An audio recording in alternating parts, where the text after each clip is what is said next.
मैत्रिणींनो नमस्कार, मी मुक्ता कदम।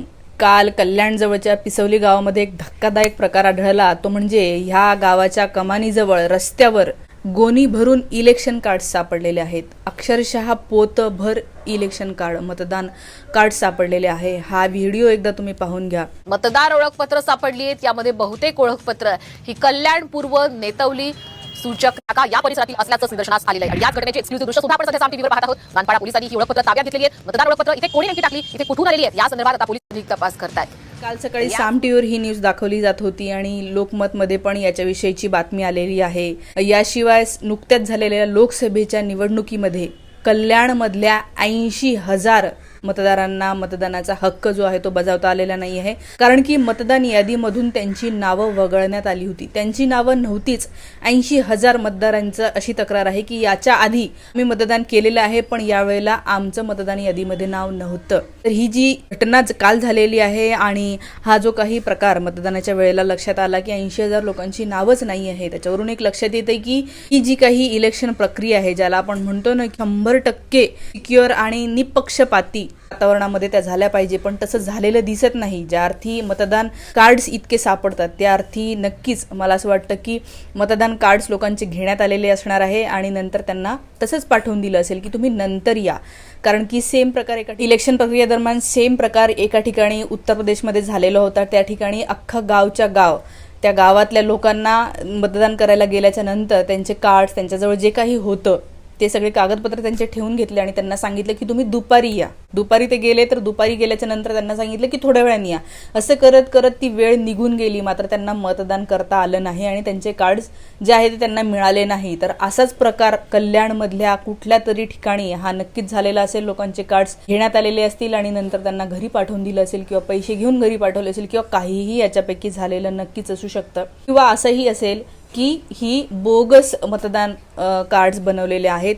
काही लोकांचे बोगस म्हणजे जे लोक आपल्या विरोधात आहे माहिती आहे त्यांचे बोगस मतदान कार्ड बनवले, त्यांच्या नावावर कोणाला तरी दुसऱ्यांना मतदान करायला लावलं आणि नंतर ते बनवलेले जे बनावट मतदान कार्ड आहे ते एकत्र कुठल्या तरी पोत्यामध्ये टाकून दिले आणि नंतर ही इलेक्शनची प्रक्रिया झाल्याच्या नंतर विसरून गेले की त्याला काय म्हणूया, त्याची विल्हेवाट लावायचंच ते विसरून गेले आणि त्यामुळे मग ते रस्त्यावर तिथे कोणीतरी आणून टाकलं ते पोतं आणि ते सापडलं। तर हे जे काही आहे म्हणजे ते काहीही असू शकतं, ते कुणीही केलेलं असू शकतं। याच्यावरने एकच लक्षात येतं की हे जे प्रशासन आहे, त्या प्रशासन असेल किंवा इतर सगळी सुरक्षा यंत्रणा आहे ती किती ढिसाळ आहे, त्यांनी किती दुर्लक्ष केलेलं आहे हेच यातून लक्षात येतं। आणि ही खूप गंभीर घटना आहे, कारण की आपण सगळ्यांनी 100% फ्री अँड फेअर इलेक्शन हीच डिमांड केली पाहिजे। निवडणूक प्रक्रिया 100% फ्री अँड फेअर आहे का? या निवडणुकीच्या दरम्यान काय लक्षात आलं? किती ठिकाणी घोळ झालेले लक्षात आलं। कोणीतरी एक बटन दाबतंय, 10 वेळा तेच बटन दाबतंय, 10 वेळा कमळाचंच चिन्ह येते, कमळाची चिठ्ठी खाली पडती आहे। हा पण व्हिडिओ तुम्ही पाहिलेला आहे। पोलिसांनी त्या मुलाला अटक सुद्धा केलेला होता।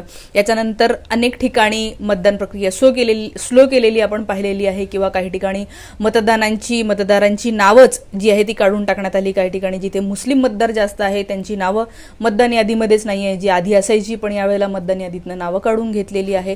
असे प्रकार झालेले आहेत आणि कुठेतरी नक्कीच शंका उपस्थित होते की ज्यांचं सरकार या दरम्यान इथे होतं, ज्यांची सत्ता होती, ज्यांच्याकडे काढून टाकण्याचा धाक दाखवत असेल किंवा इतर कुठल्या प्रकारचे धाक दाखवून या गोष्टी, हा ढिसाळपणा जो आहे तो प्रशासनाने आणि या सगळ्या इलेक्शन प्रक्रियेदरम्यान असणाऱ्या सगळ्या लोकांनी केलेला दिसतोय। मुंबईमधला अमोल कीर्तीकर आणि रवींद्र वायकर यांच्या दोघांमधली जी लढत झाली, त्यांचा जो निकाल आहे तो अजूनही ते कोर्टामध्ये केस पेंडिंगमध्ये आहे। याच्यामध्ये जे काही झालं या सगळ्या गोष्टींवरनं सामान्य माणसांचा, सामान्य व्यक्तींचा या निवडणूक प्रक्रियेवरचा विश्वास जो आहे तो उडून जातो आणि ही गोष्ट खूप जास्त डेंजरस आहे, खूप जास्त सिरियस आहे की लोकांचा या प्रक्रियेवरनं विश्वास उडून जाणे। लोकांना इथून पुढे असंच वाटेल की जाऊ दे, आपण मतदान करून तरी काय होणार, एक तर घोळ होणार किंवा आपलं मत मोजलं जाणार नाही किंवा मी बटन एक दाबेल आणि दुसरीकडे मतदान पडेल किंवा अजून पुढे काहीही होऊ शकतं। तर असा लोकांचा या व्यवस्थेवरचा विश्वास उडणं हे बिलकुल चांगलं नाही आहे। त्यामुळे याच्यामध्ये इन्क्वायरी झाली पाहिजे, निकाल लागला पाहिजे, हे नेमके कोणते मतदार आहेत, कोणत्या भागातले, त्यांच्याशी संपर्क केला पाहिजे आणि हा प्रकार काय आहे याच्यावर आपण सगळ्यांनी जनता म्हणून प्रश्न विचारले पाहिजे। आपल्या सगळ्यांना या ठिकाणी या भूमीमध्ये जे जे योग्य आहे, जे जे नाही आहे ते झालं पाहिजे। पाहिजे असं वाटतं. याच्यासाठीच आपल्याला प्रयत्न करायचे आहे. आणि हा जो घाणेरडा गचाळपणा इथे पसरलेला आहे, भारतात असेल किंवा महाराष्ट्रामध्ये जे भाजपने घाणेरडं राजकारण केलेलं आहे, अशा सगळ्या लोकांना आपल्याला यंदा धडा शिकवायचा आहे. आणि हे जे काही चुकीच्या गोष्टी करत आहेत त्यांना आपल्याला सतत प्रश्न विचारत राहायचे आहेत. तुम्हाला या सगळ्या प्रकरणावरून काय वाटतंय ते कमेंटमध्ये मला नक्की सांगा. तुमच्यासोबतही असा प्रकार झालेला असेल तर तेही मला कळवा. आणि व्हिडिओ आवडत असेल तर जास्तीत जास्त लोकांपर्यंत शेअर करा, त्यांनी मला मदत होते. थँक्स. आणि जॉईन बटन दाबून तुम्ही चॅनलला आर्थिक मदत सुद्धा करू शकता. Thank you so much.